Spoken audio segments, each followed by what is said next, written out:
Ito ang 10 salita na hindi masyadong ginagamit. Una, abay. Pinakamagaling na lalaki. Halimbawa, si John ay abay sa kasal. Pangalawa, madla. Mga tao.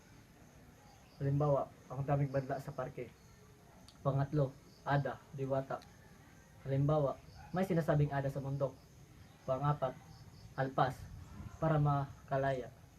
Halimbawa, siya ay gustong makaalpas sa mga hapon.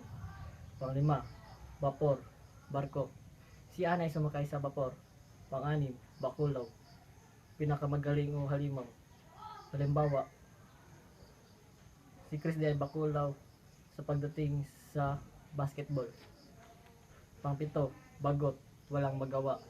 Halimbawa, si FG ay bagot sa kanilang bahay. Pang-walo, bansag, palayaw.